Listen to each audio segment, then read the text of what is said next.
of all, I'm Dr. Kathleen Monahan, and it's my pleasure to introduce Dr. Kathy Chiou. She's an assistant professor in the Department of Psychology at the University of Nebraska-Lincoln. She received her PhD in psychology from Pennsylvania State University after finishing her pre-doctoral clinical internship with an emphasis on neuropsychology at the University of Florida Health Sciences Center. She completed a postdoctoral fellowship at the Kessler Foundation and continued her work there as a research scientist before joining UNL. Her program of research is aimed at understanding the bio, psycho, and social determinants of cognitive functioning and outcome following traumatic brain injury. Dr. Chiou has particular interest in studying TBI in at-risk, marginalized, and underserved populations. Projects in this area aim to understand the effects of brain injury as they occur in complex, intersecting contexts of culture, environment, and mental behavioral health, and also to identify and address disparities in incomes and access to care after injury. She hopes that research in this area will address and help bring about systematic changes to service delivery that ultimately improves the quality of life for all survivors with brain injury. Please help me welcome Dr. Chiou. Hi, thank you so much for that introduction, and it's so great to be here. Thank you all for attending. I am so honored to be able to join you all and to be able to speak and be amongst just wonderful researchers, providers, survivors, and hearing all their stories and all the wonderful work. So let me share my screen really quickly if I can figure this out. You'd think by several years of doing this over COVID, I would have gotten better at it, but I still take my time with these things. Oh, doesn't look like, put it in presentation mode. And let me see if I can, hang on a second, see if I can shift this. Oops, going back a slide. All right, I will just make do with this. All right, so today I'll be talking about how we can better support survivors and looking at some of the work that we've done out here in Nebraska in terms of identifying, responding to needs after intimate partner violence related brain injury. We've been talking about this topic all day, but I do want to again note that, some of the topics that we'll be discussing in the next about half hour, 45 minutes are sensitive, maybe triggering for some. So please, please, please feel free to exercise self-care and to take whatever steps necessary to ensure your well-being. All right, so I think everyone in this call kind of already knows, right? Intimate partner violence is a very significant global health concern. It affects a disproportionate number of women. And here on this map, you'll show you can see all the numbers across the world, right, in terms of the women that are affected by IPV. For those of you in the room who might be a little bit less familiar with IPV, this refers to violence that is inflicted by a past or current partner, and it can include behaviors like stalking behaviors. It can include sexual, verbal, emotional, psychological, physical abuse, and so a serious topic here. Pertinent to our conference here today, we know that the physical injuries that are sustained as a part of IPV, a lot of times these are inflicted to the head, neck area, face regions, and can include strangulation. And importantly, right, that leads to or puts the survivors at a greater risk of sustaining a IPV-related brain injury. Now, thanks to a lot of the pioneers in this field and a lot of you on this call and conference today, we are at a place, I think, where there's a lot more greater awareness of IPV brain injury as a significant problem, right? It's been picked up by media sources and increasingly so, which is great to see because sometimes, you see how brain injuries affect in different populations and you're wondering, what about what about IPV? And then finally, I think it's moving into some of the limelight that it's deserving. And so it's really great to see that there is great awareness. And I think we're slowly moving the needle forward, right? I think there's still some work to be done, but we're doing that work. So what I want to talk about today is that, there's this great momentum moving forward. We know that there are high prevalence rates. We know that people are starting to pay attention and that places are starting to screen for IPV brain injury, right? But I want to ask the question, what next? What now? So we've identified that somebody has a intimate partner violence related brain injury. What next for this person? What do we have to offer them, right? And this is a question I get asked a lot when working with community-based organizations too, when I approach them about, hey, can we talk to you about brain injury? Can we talk to you about what might be happening to your survivors? And they're receptive to that, but then they ask, well, I don't know if we want to learn about that. Actually, hang on a second. What can you offer to us in terms of what to do for these survivors then with the brain injury, right? So I think it's a really important question to be asking in terms of what are the next steps. For a little bit of background, I come from the brain injury world. And so this is a question I think that has come up in our world as well. We don't have all the perfect answers to it, but I think there are some beginning models that we have that hopefully maybe we can shift over to be applied to the IPV-BI brain context as well. So there's been some work in a couple of states in that this model that has been developed that a couple of states have adopted. If you've ever talked to kind of Kim Gorgons out in Colorado or some folks out in Pennsylvania, Florida, I think they've adopted something akin to this model of how to support survivors of brain injury. And there are kind of four main steps here, right? The first starting with providing brain injury education training to staff and frontline workers, those who are coming into day-to-day contact with people who might be sustaining these brain injuries, and really letting them know about these brain injuries, right? And why it's important to look for them, training them, educating them about symptoms to watch out for, how this could affect them, right? So that they are knowledgeable about this. The next step then, if folks are on board, hopefully, is to implement screening, right? To start identifying this out there, right? And this, I think, is where we're at as a field too, right? In terms of getting the word out there, educating folks, screening folks, right? And then comes the what next part, right? So after you have somebody who's screened, who has been identified for having a brain injury, then the next question is, well, thinking about how has this injury potentially affected them? And here it's tricky because the answer is very personal, right? If you've worked with anyone who's worked with brain injury, if you've seen one brain injury, you've seen one brain injury, right? Brain injury affects everyone a little bit differently. There might be somebody with a brain injury who is fully independent, fully functional, works a 9-to-5 job, has everything together, doesn't really experience any symptoms. On the other hand, you could have somebody who is really struggling and having a real hard time kind of getting things together, and they've got lots of symptoms that they're experiencing, right? So really needing to identify for that person, how has your life been affected, if at all, by this brain injury? Are there specific needs? Are there struggles? Are there challenges that you're facing that we need to address, right?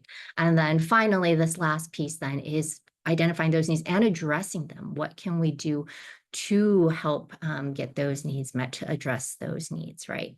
And so this is the piece that I want to focus on in terms of looking at what can we do to assess the impact of somebody who's survived, who's had an IPV brain injury, and also how can we better know and learn about the needs, the challenges that they're facing, and addressing them, right?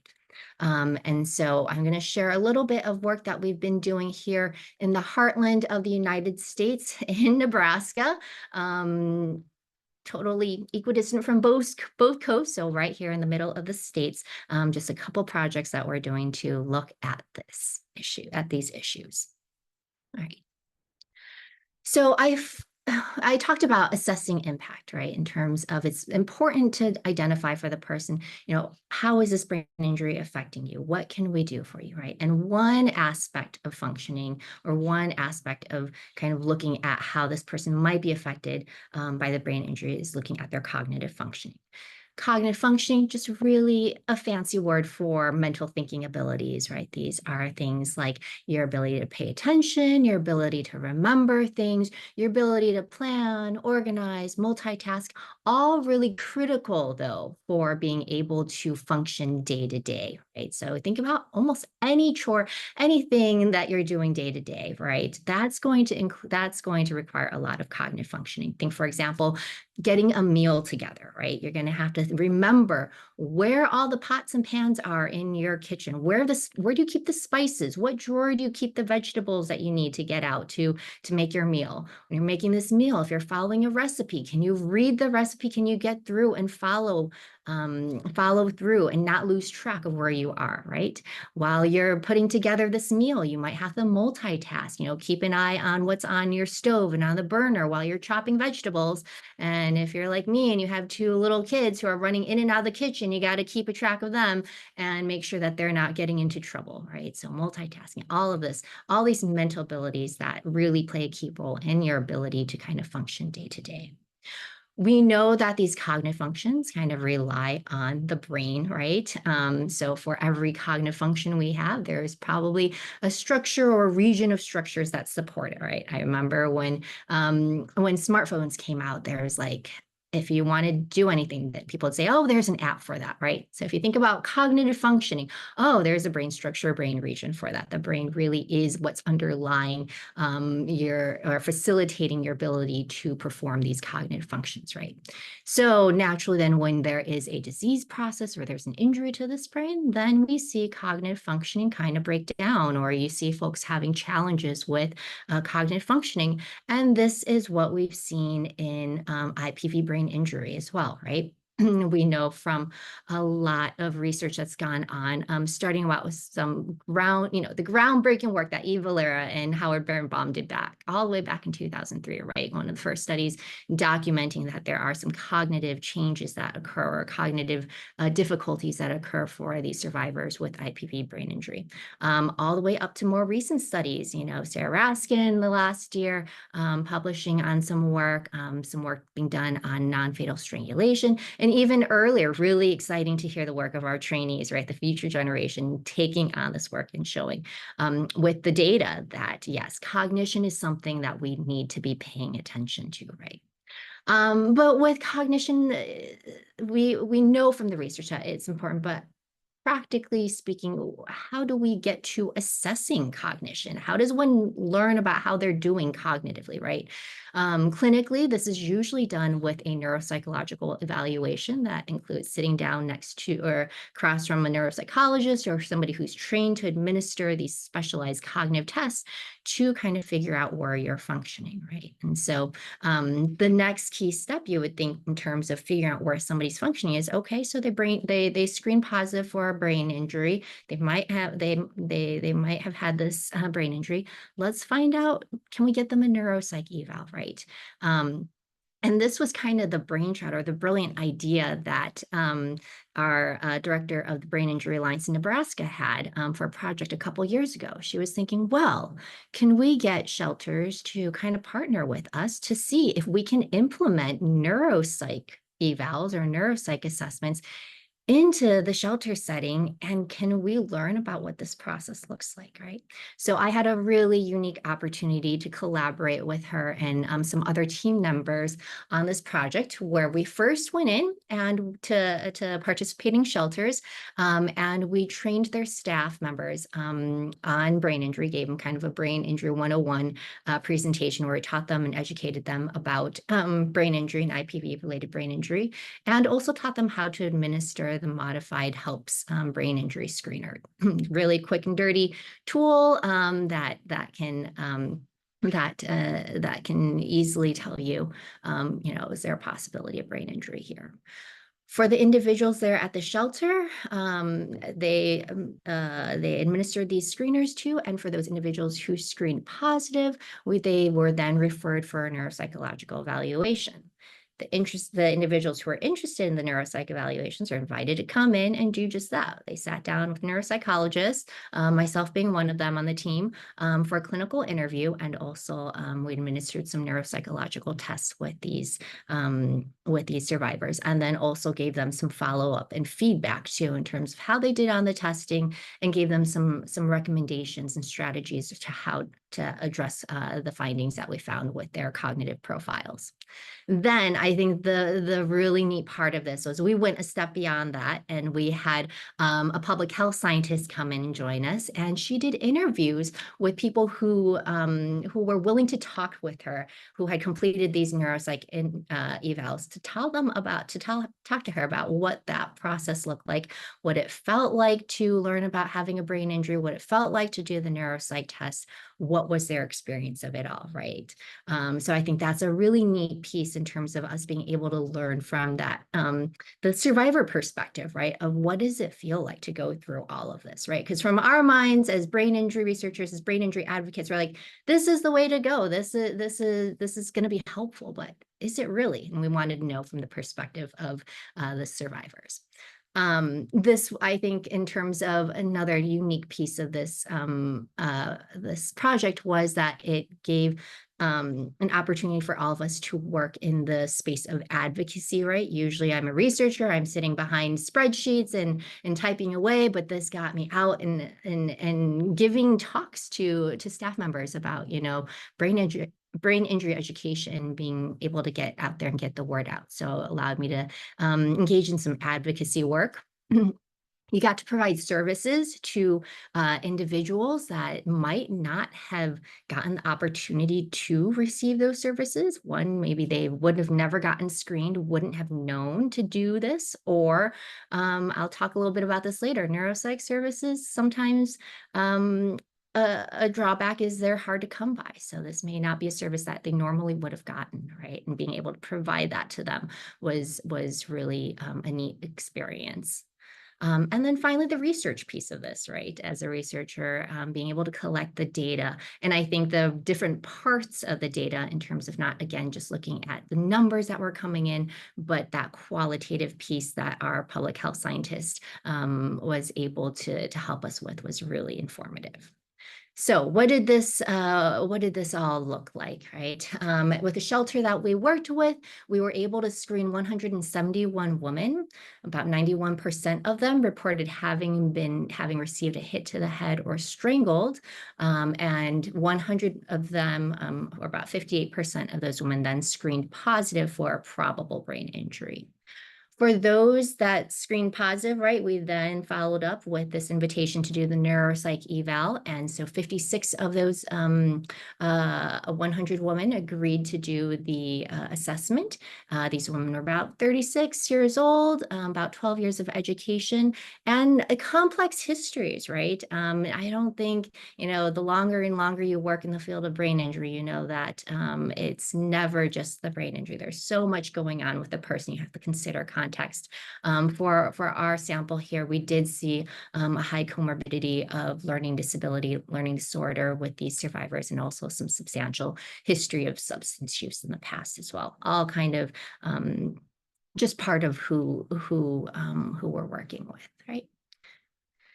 So in terms of the cognitive assessments, the neuropsychological evaluation that we administered, we tried to kind of hit all of the major areas that are represented in, that can be represented. So again, looking at attention abilities, how quickly you can process information, how you can process verbal information, visual information, your memory of such information, multitasking, planning, organization, all of that stuff. We had several different tests that got at each one of those. In terms of what we were finding with the results of those cognitive tests that we administered, I have this graph here that you'll see on the X-axis. You'll see all the different domains of cognition that we assessed for, represented by each of these bars. And then on the Y-axis here, we have a T-score, which is just a score of how they did, a scaled, that is scaled from 0 to 100 of how folks did. Now, in terms of interpreting these data, usually a T-score of 50 is average. This is where an average score would be, but we know that average actually means a range of scores. So if you score between 40 and 60, you have a T-score between 40 and 60, you're sitting at where about 68% of the general population would be. So that's usually considered where we want people to be at. This is you're hanging out with, in terms of cognitive performance, you're hanging out where you should be, you're matching your age-matched peers, right? And so we see across several different domains, actually, the survivors who are all women were actually doing quite well in terms of performing within normal limits of cognitive performance, right? In the areas of attention, processing speed, verbal reasoning, executive functioning, those were all still within, above that 40 T-score. So they're looking pretty good there. Now, when we think about what's clinically significant for being below average, clinicians usually will look at what's 1.5 standard deviations below. So this would be about a score of 35, and this means general population, we're looking about 7% of folks are scoring this way. And so they're probably some indication that there are some challenges in these domains. We saw with verbal memory, so being able to remember verbal information, this was still above 35, but getting a little bit down there, right? It was below the 40 mark. So indicating potentially folks were having some problems there with verbal memory. And then with the visual reasoning and visual memory, we saw those scores dip under the 35 mark for clinical significance and impairment. And so we're seeing the similar patterns in terms of survivors of IPV brain injury showing some cognitive difficulties. So now that was kind of a quantitative piece to looking at where are these folks, where are survivors in terms of their cognitive functioning. Again, a neat piece of this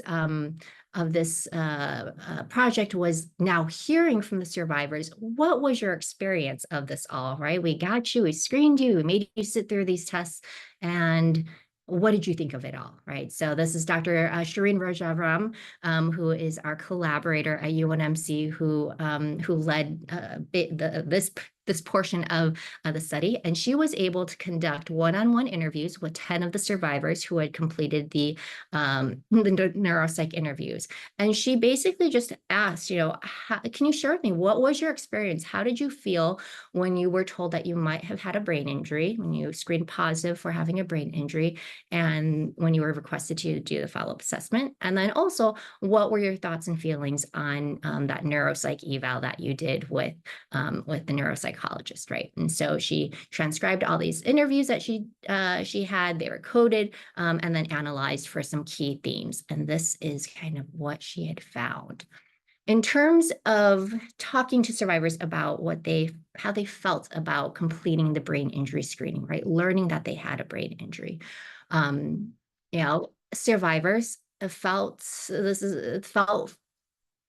fearful at times. Sometimes some of them expressed feeling very scared in terms of, hearing about it's something to do with your brain. I think everyone understood that the brain is something to be protected. It's something that is serious. And so to hear that you might have had an injury to that organ, it's scary, right?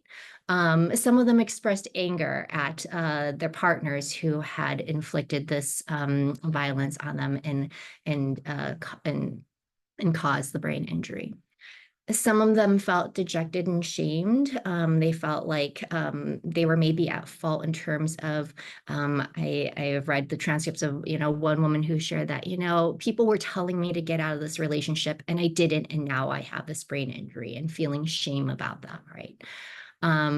Other women were not surprised that they had screened positive for brain injury. They had expressed that they had some inkling of, something just hasn't been feeling right for me. I haven't felt like myself.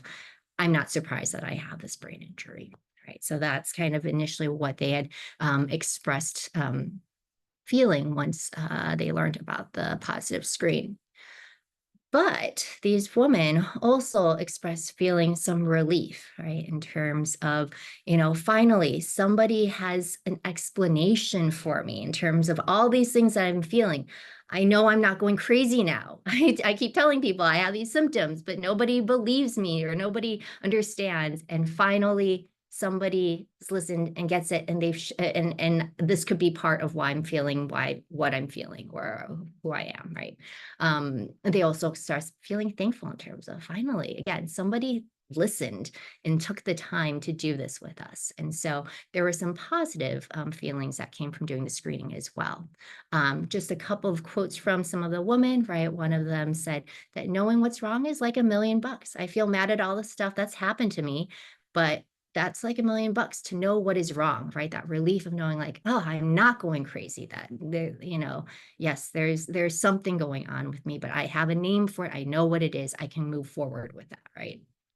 Um, Another woman, oddly enough, a little relieved, right? I thought I was crazy. I thought I was imagining it, but when I heard that's quite possible, I wasn't imagining it. That's when I felt the relief, right? So there are some positives, even though it can be a scary thing to hear about. So moving on to terms about, excuse me, to discussing what the survivors told us about their experience doing the neuropsych evaluation, right? A lot of them expressed feeling overwhelmed, frustrated.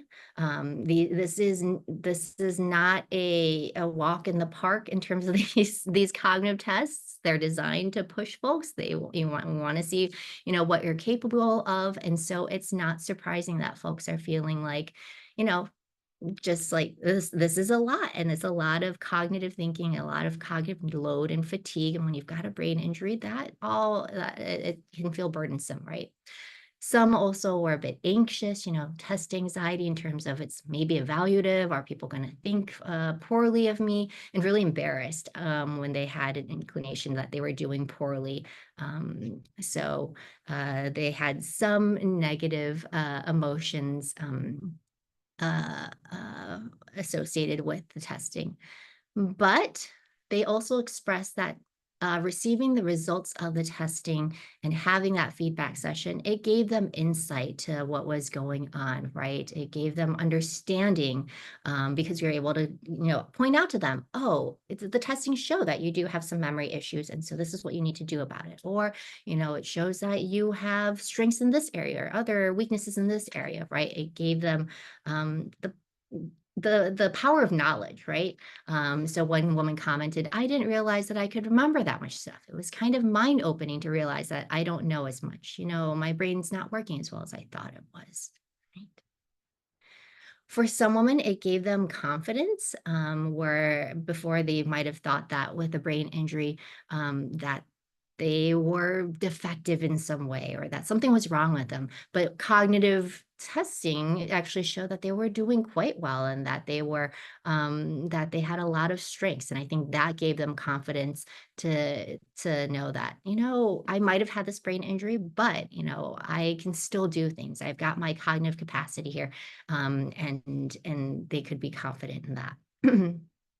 With that confidence, some women also were able to change some behaviors. They lowered some social inhibitions. They kind of owned their cognitive profile in terms of either just acknowledging and knowing, hey, I've got weaknesses in these areas. That's what it is. It's the brain injury. Or, cognitive testing showed that I can hang with the rest of my peers. There's nothing wrong with me, right? And they were able to engage more, right? There was one woman who commented, before that she used to isolate, but now she'll come out and talk and watch TV with the other girls. She'll talk with them and she won't hibernate because that's what she used to do. So seeing some behavioral changes or noticing some behavioral changes themselves. Right. And overall, all 10 women commented that they believed that the neuropsychological evaluation was beneficial and that and they advocated for, if possible, for survivors of brain injury to get neuropsych eval done. So some positive thoughts there. So in terms of lessons learned from this project, in terms of the research, our cognitive finding, our results from the cognitive testing, the data support previous findings, right? Cognition is an important area to be to assess after brain injury. It can be affected, and so we need to be taking a look at this. For the survivor going through this process, we do know that there is some initial discomfort that that comes with doing a screening, that comes with doing the neuropsych eval, right?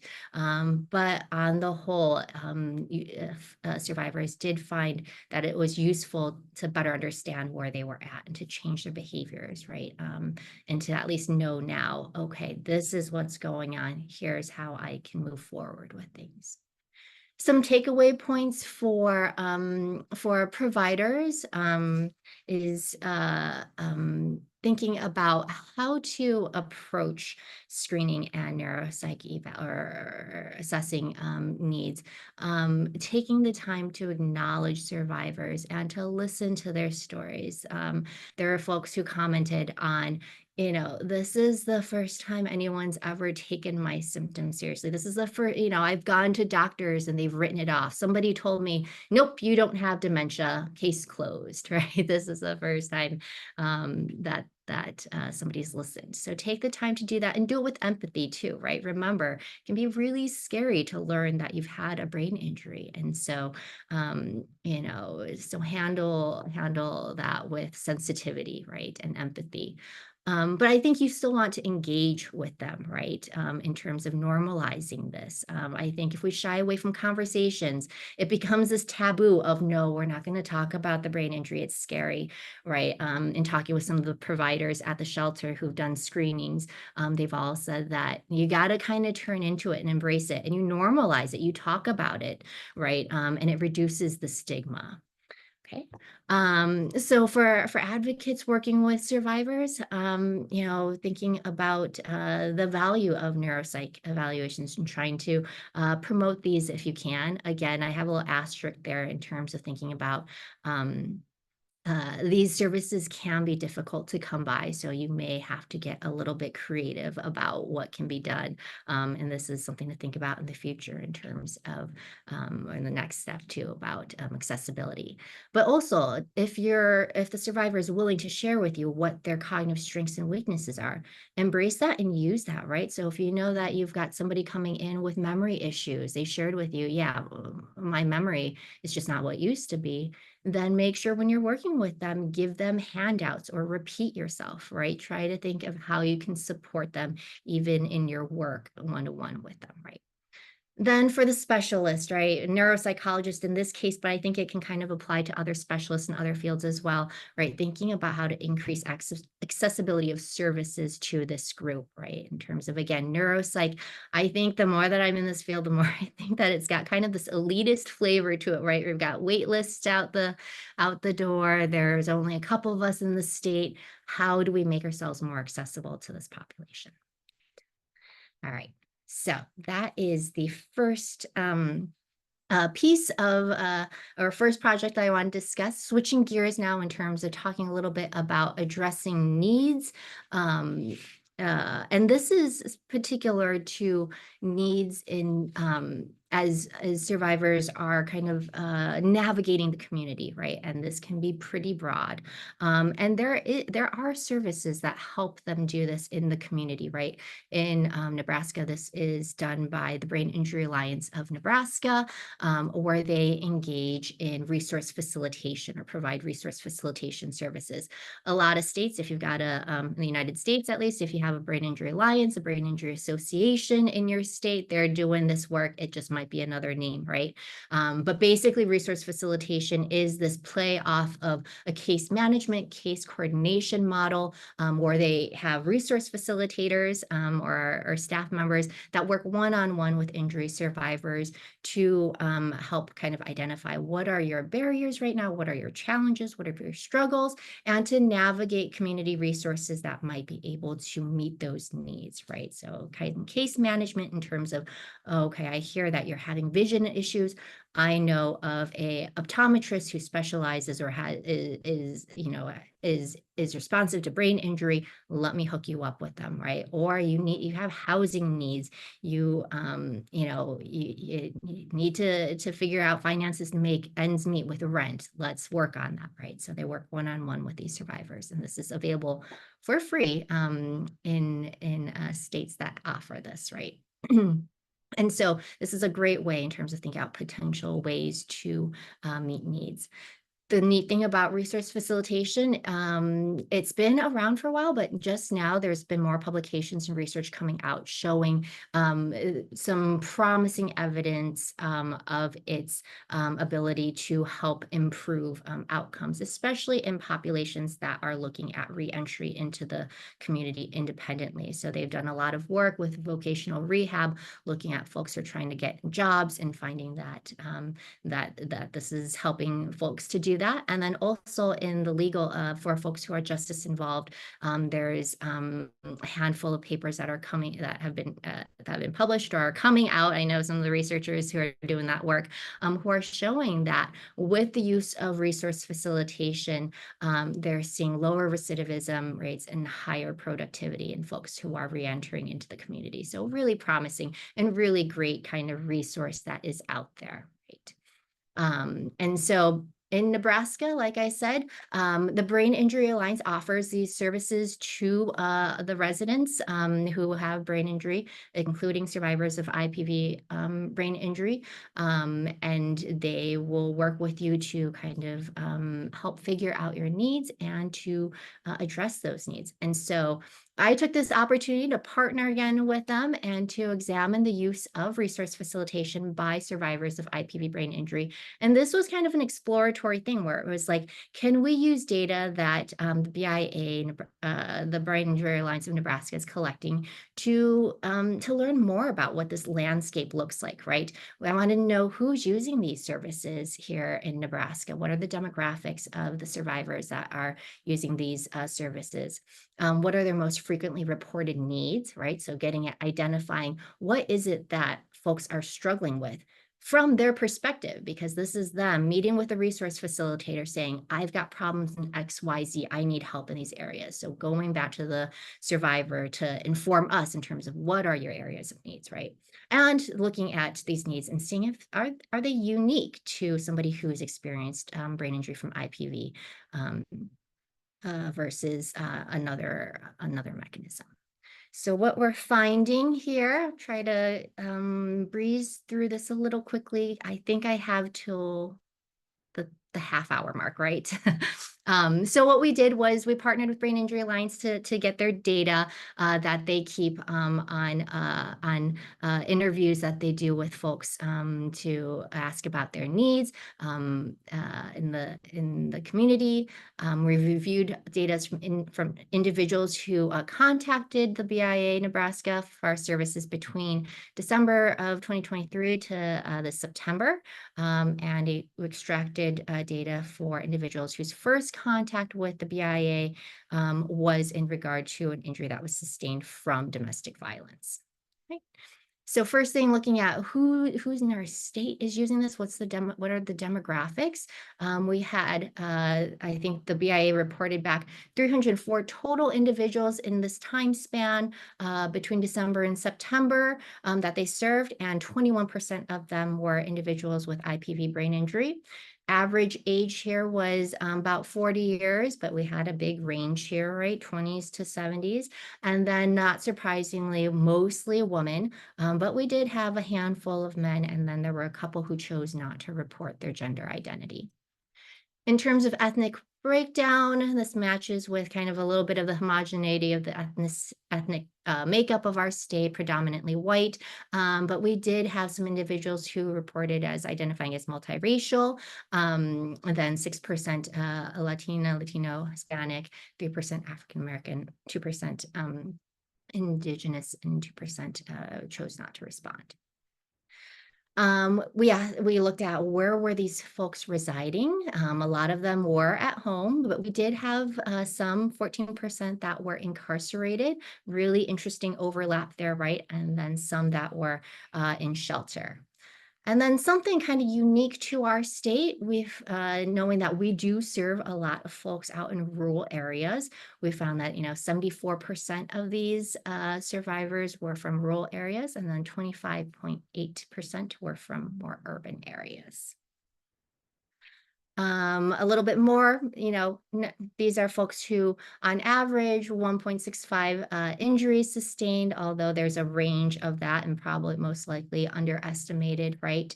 Time since injury to the date that we received the data on average was about 10 years out from their injury, although there is, again, if you look, there's a big range there, and the mode was more closer to 5 years out from injury. And then the time since their injury to first contact with BIA, so the time to when they first reached out for help was about 8 years out from injury. Right? Although again, big range there, two days right after injury all the way to 50 years after injury. So huge range there too.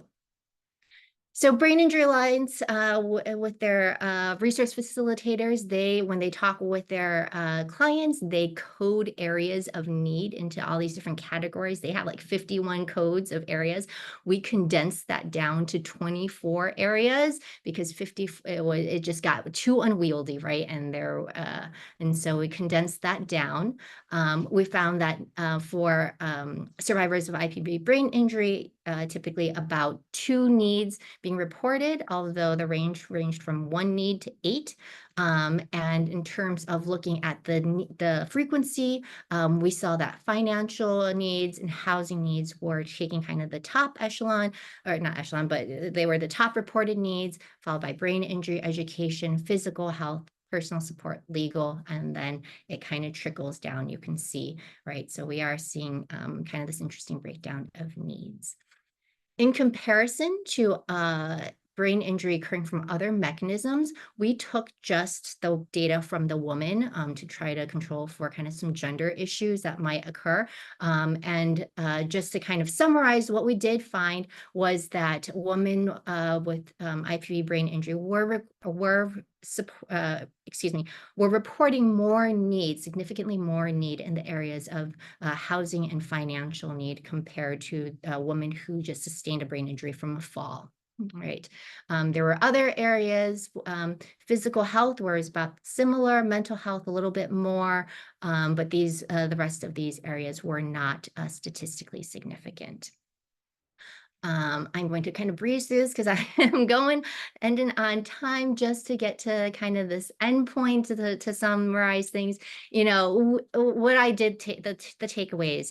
We are even in Nebraska working with some diverse context, right? In terms of, I know it was predominantly a white group, but we did see some pockets of working with marginalized communities, and so having to take thinking about taking that into account, and also thinking about diversity more broadly, thinking about the rural versus urban geographical location and access to needs that way, those issues.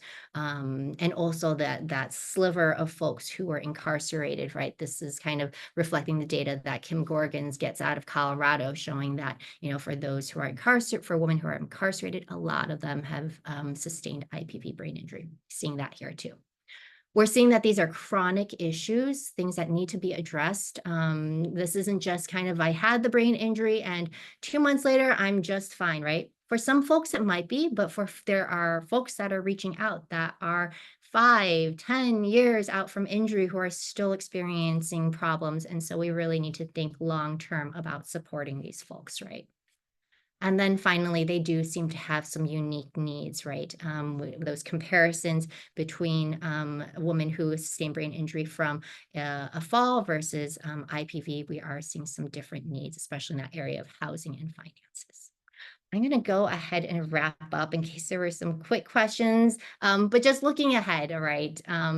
Sorry, I will go through this slide. Looking ahead, the next steps, right? Assessing impact, addressing needs, moving ahead. I think some things to keep in mind about whatever solutions we come up with is making sure that these are accessible to folks, right?